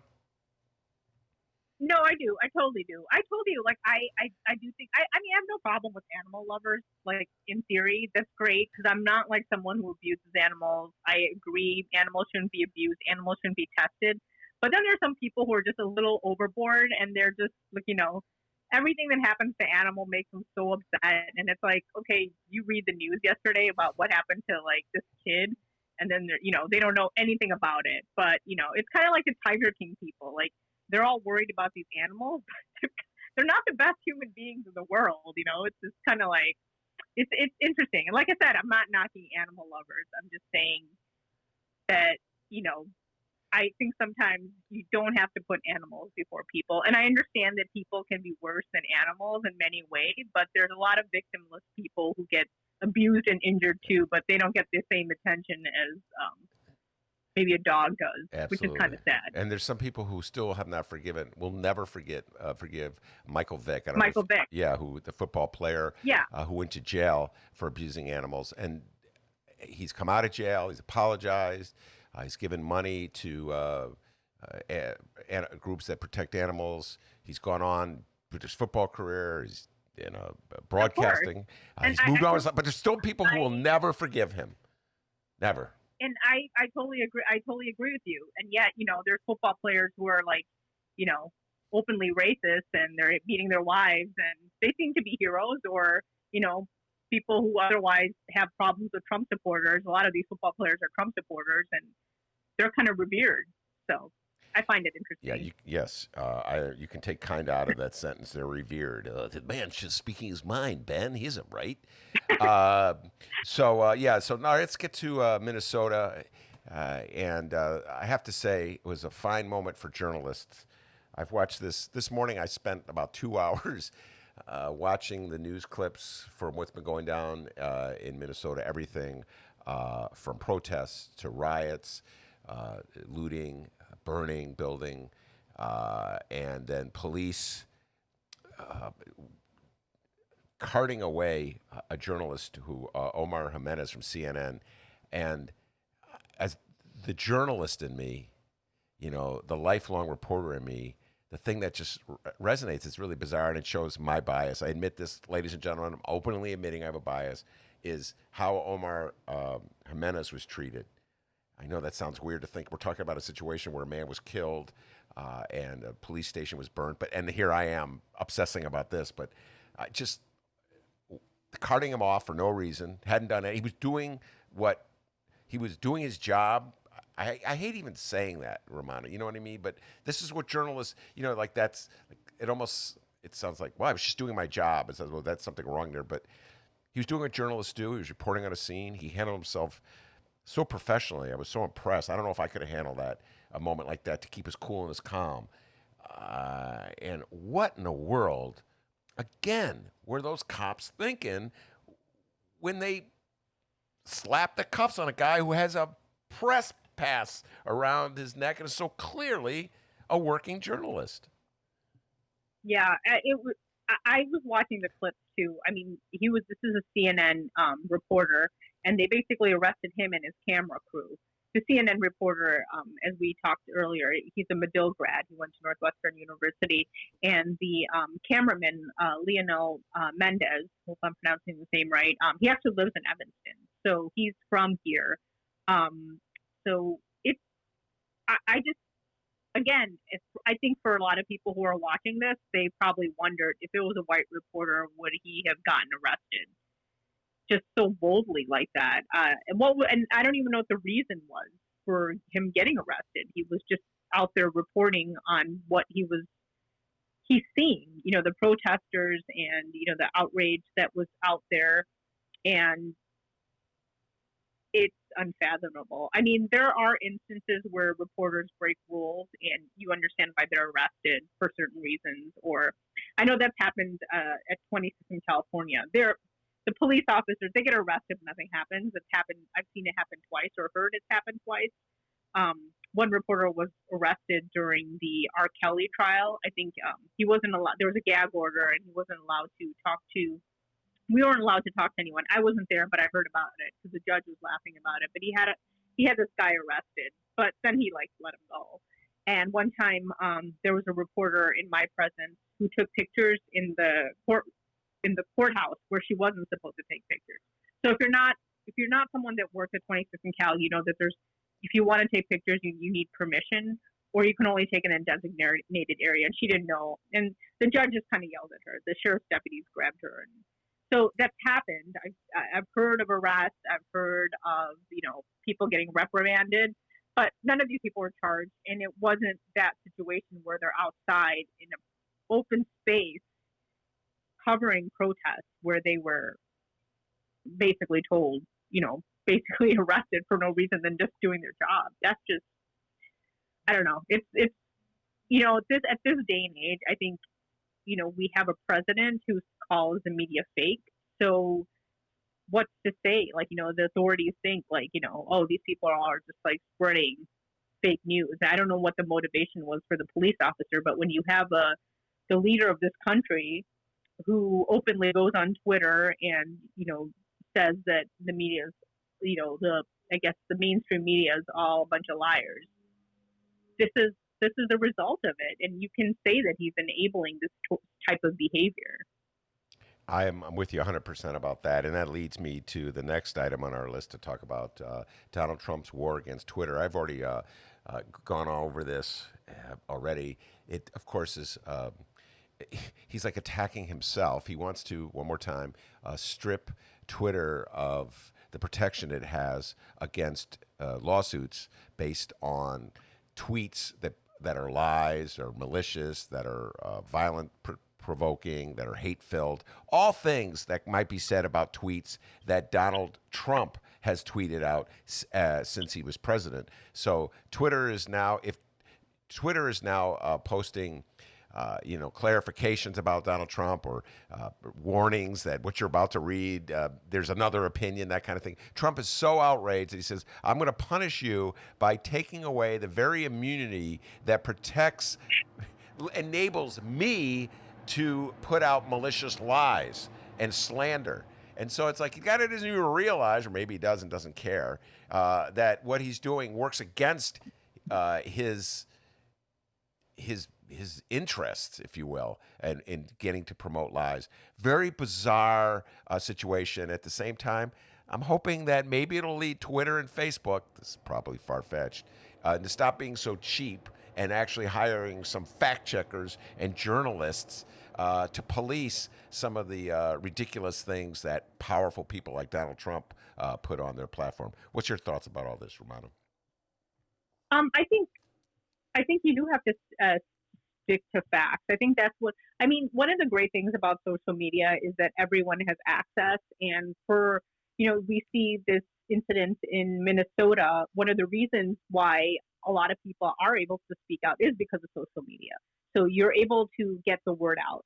But one of the bad things about social media is that everybody's on there. So, you could put something on there and then it slowly it kind of rolls into a tumbleweed and becomes like a news story, and so there are people who say stuff that's not true and it becomes true after a while. Then people start saying, well, I heard this, and then everybody just starts going off. And the president is definitely someone who tweets. I don't think it's someone controlling his Twitter account. I think he actually sits there and tweets. So I think it's good when you have someone as the president of the United States. You obviously can't have someone policing every single person on Twitter. But when it comes to someone that is in a position of power, I think, or even news media, news outlets or people who claim to be, putting out news. That doesn't mean media like the Sun Times, but there's so many people who call themselves reporters these days. Not to say that they aren't, but if say the Sun Times puts some misinformation out, I would think that you'd want a watchdog or someone. I mean, the media is supposed to be the watchdog, but we need a watchdog out there who can at least, when someone's making up a lie, especially the leader of this country, to say that, this should be taken down or this is not true. So I think I don't know. I think what Twitter did in responding to Trump about the mail-in ballots is what started this whole discussion. I think it's a good step. I think social media outlets need to respond to people because there's so many people. I mean, I don't know. It probably depends on who you're Facebook friends with, but I'm sure once in a while you'll see an acquaintance put something up and it's an article that's not real. And, there's obviously articles like The Onion and other parody, newspapers. They're like for fun. But there's also news outlets that print hoaxes and things that aren't true. And there are people like once in a while you'll see someone like maybe from high school or someone you barely know posting something that's just insane and it's not true. And, half the time if I know them well enough, I'll be like, that's not an accurate, news organization. And that's not to say that media organizations don't make mistakes or never, have factual mistakes in their stories, of course. And that's great. And we have someone calling us out and say, actually, the date of this, court order was, July instead of June. That's fine. We should be, we want to be correct. But, when you're putting out lies, if I was putting out lies or putting out misinformation, I'd want people to tell me that I was writing wrong things. So I think when it's the president of the United States and other people in positions of power, I think and they're putting out misinformation, I think there needs to be someone out there saying that this is incorrect or this is actually what happened or this is what the facts are. Well, maybe that's where we're heading. We'll see if I got a feeling Trump will come to the realization that stripping Twitter of their immunity actually works against his political self-interest, and will probably divert our attention with some other lunacy, and then quietly drop that.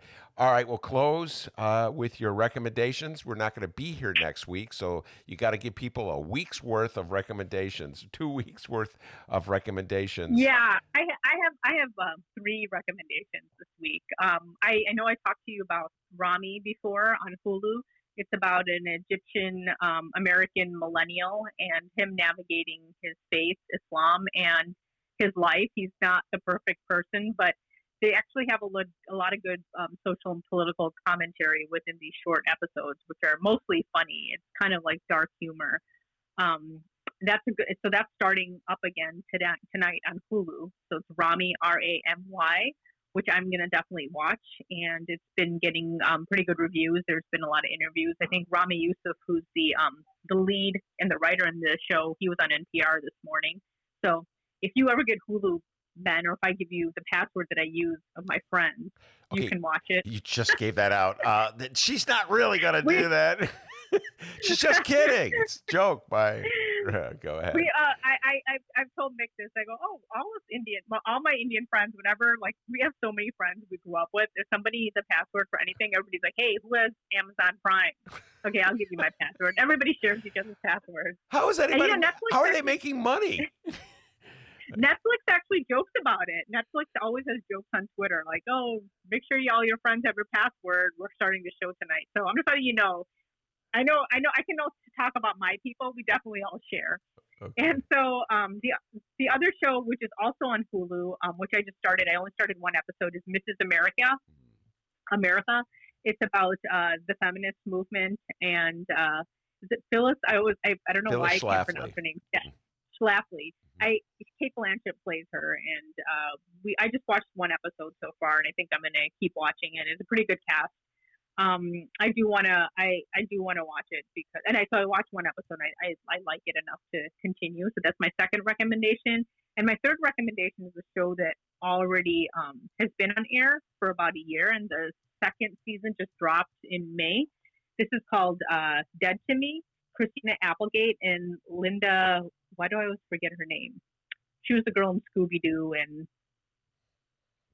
I don't know why I'm forgetting her name. But anyway, yeah, Cardinelli. She was in Freaks and Geeks. Thanks, Dennis. I knew a young person would know, but basically, it's a show about this woman who's grieving her husband. He was killed in a hit and run, and it's a dark comedy, and it's more of a chick flick. And Ben, I think you're more of a chick flick guy than a lot of guys are, which is fine. Yeah. I can tell by just talking to you and the type of stuff you like. All men will watch some chick flicks, but you seem to be like more open to it. Like the reason I started watching that show is because I just finished Native Son, and that was a very like heavy book, and I loved it. But I was like, I'm gonna watch something really like, it's a dark humor, it's black comedy, but something a little more lighter. And I knew Mick wouldn't want to watch it. And I when I was watching it, I was thinking Ben would probably like this show. I think he'd like it. I wrote it down. It's on Netflix, so I don't even have to borrow anyone. I actually subscribe to Netflix. I'm always complaining about chick flicks, and but then on the down low, I'm kind of like really into them. And like the one I told you about, I think it's called Lovebirds, which is really one of the dumbest movies. Yeah, and I can't tell you how much I liked it and enjoyed it. And when people ask, well, no, I didn't really like it, but kinda, it's like that in Tommy Boy. Remember that one of the greatest movies of the '90s, where Chris Farley and David Spade are driving and they start singing along to like Barry Manilow Yeah. or something. It's kind of like No, it was Michael. It was Michael Bolton. Michael Bolton. What? Dang! Tell you what, Rummana saying those are '90s trivia.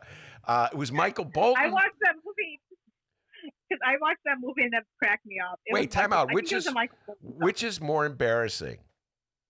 To love Michael Bolton or love Barry Manilow? Go.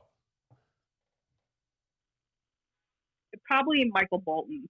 Because at least Barry Manilow, you can say, oh, the 70s. I kind of like that quiche stuff, like, so you can, I guess, Barry Manilow. Because doesn't he sing Copacabana? I kind of like one of the greatest songs ever written, Copacabana. Okay, yeah. One time, my wife and I tried to go to a Barry Manilow concert, but it was sold out. So we had a lot of fun just hanging around, watching all the people go into the Barry Manilow concert. But yeah, I'm glad you admitted that because I wouldn't admit that. Which part? That yeah. Barry Manilow. Yeah, I get a lot of grief. But I've kind of listened to his songs so much that I'm tired of them now. So I'm like, if it comes on the radio, I'll probably turn it. But yeah, no, I'm not gonna lie to you. I love Barry Manilow. I've been up, down, trying to get. Anyway, I will not sing Barry. Anyway, Love Birds is a really dumb movie that I loved immensely. I'm a little embarrassed to say how much I liked it. So if you like dumb what do they call them? Rom-coms? If you like dumb rom-coms. Yeah, that is the one. Well, Issa Rae's she stars in the show called Insecure, so she's very popular right now. Kumail Nanjiani is also very popular right now too. So I think I saw like little trailers about this. So I think people are going to watch it. People are just looking for anything new. So I'm definitely going to watch those 3 shows. All right. By the time I come back, I will have probably started watching Dead to Me. I still can't watch. What is it? Right? Do you pronounce it Arami? I can't watch it because I don't. Rami. Yeah. So unless I steal your Hulu subscription, which is actually your cousin's, I guess. So whether somehow or other, my friend. Or your friend, I'm like an honorary Indian American for 1 week while I steal their. Get the dibs on that one. I cannot watch it. I'll have to wait for it. Like, actually, if you wait about 2 years, everything's on Netflix. All right, Rummana, be safe, be sound. We'll talk to you in 2 weeks. Maybe we'll be back at the Beloved Bright One in our studio and we have that conversation. Maybe we'll be there and you'll still be at home, or maybe we'll still be in the attic. Lord knows what the world will look like in 2 weeks. Yep, I think things are going to change. All right, very good. Slowly. Thank you very much. Rummana Hussain, Chicago Sun-Times columnist, editor every week on the Ben Joravsky Show. What you got for me, D? That's cool, man. You're going to watch that show, Rami. You love Rami. Thank you, Chicago, for this humbling victory. All I can say, you sure know how to make a guy feel at home. Doofus in the back. And then didn't we figure out that he was at another rally? I think he was at a Rauner rally. No, it was Jeannie Ives. Oh, Jeannie Ives. Very good. What a memory. Jeannie Ives was running for, that's why I've announced I'm going to run for governor. Oh, hell yeah! And then we're like, hey, that's the guy at the Rom rally. He just goes to different rallies. Thank you, Chicago, for this humbling victory. All I can say, you sure know how to make a guy feel at home. Oh, calm down, buddy. Really, Guy, it wasn't that great that Rom won, okay? First of all, it wasn't that exciting. He had $1 gazillion and name recognition, and people thought, oh, he's Obama's candidate. I'll vote for him. So it wasn't that surprising, and it turned out to be not that good. Shout out to Brianna. She's got a new nickname for you. Chick Flick Joravsky. Pretty good. I like that. Chick Flick. All right, we got quite a few updates here. Okay. First off, the following comes from the Chicago Sun-Times. And let's see here. The Minneapolis officer who was seen on video kneeling on the neck of George Floyd looks like he was arrested and charged with murder while we were doing the show. So. Yeah, well, I mean, I don't know what else to call it, D. Looked like murder to me. Yeah. We still got 2 or 3 other fellers there involved in it that we're waiting to see what happens. But the main officer there, he's been arrested and charged with murder. So there's that. Let's see what we got here as well. Oh, you guys, check out the latest Fran Spielman podcast, all right? Chicago Sun-Times website. Fran Spielman interviews Chicago Department of Transportation Commissioner Gia Biaggi. Probably pronounced that wrong. I think that was Gia driving the brown line just now. Yeah, everybody, chips in at the city of Chicago. So when she's not running the Department of Transportation, driving a train. Go check out that Fran Spielman podcast. She also has an archive of shows as well. But I mean, she doesn't have like over 500 episodes like we do on the Ben Joravsky Show. We encourage all of you to go check that out. We're taking next week off, all right? We got some Benny J bonus interviews, brand new ones that you could check out, and we're going to mix in there in the middle of that some greatest hits, the old Lori Lightfoot interview, the time Kim Fox said bullshit on our show. So many memories. We're going to try and post a lot of those there while we're gone. So be sure to download those at both Chicago Sun-Times and Chicago Reader websites and wherever else you download your favorite podcast. And finally here, Governor J.B. Pritzker. I'm Not a doctor. Not a doctor. Not a doctor, okay? Not a doctor. He just gave his 2:30 press briefing, as we all know, at the Thompson Center. We got some updates on that. It says here, let me get the most up-to-date one here. The stay-at-home order has been lifted for Illinois. It's now a new executive order called the Community Recovery Order. That's correct. It reflects our new, more open reality. By the way, if you live in Chicago, I don't know if this attains to you, but after June 3rd, maybe. I don't know. There's still a limit of 10 for groups, and you still need to maintain social distance and wear face coverings. So, bye-bye, stay-at-home order. Hello, community recovery order. I feel better already, Dave. You too? Yeah, I feel All right, better so already. let's go. In 2 weeks, we'll be back at the Sun-Times, right? Yeah, if it's up to you and me. Oh, God, he's sweating right now when he said that. You guys can't see it. There's no camera. Oh, my God. We're going to try our best, though, to be back at the Sun-Times Reader Studio with a camera. And we appreciate everybody who's hung tight with us here on the attic sessions of the Ben Joravsky Show. It's been pretty fun. I like the Brown Line gig. But, I mean, I'm talking like we're not going to be here in the attic. But who knows? We may be. But we're going to try to really work for moving ahead. You know what, D? When you just said that, you don't know this, but our older listeners know this. The attic sessions, I like that. Bob Dylan had the basement tapes. We have the attic sessions. Huh? How about that, D? Huh? You did? Yes. All right, we're cool like Bobby D. Dang, you may be a better singer than Bobby D. I think at this stage in life, have you heard him? He's actually worse now than he was. Brown line. Hey, don't say anything bad about Bobby D. All right, everybody, take care. We're out of here for the week, and we'll miss all of you. Yeah.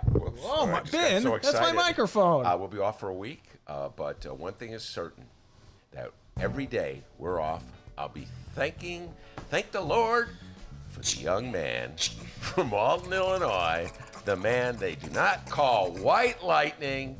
Give yourself a raise, take it out of petty cash. Stay safe and sound, everybody. See you in a week.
Thank you, Chicago, for this humbling victory. All I can say, you sure know how to make a guy feel at home.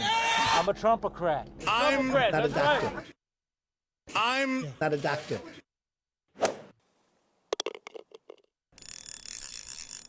That's correct.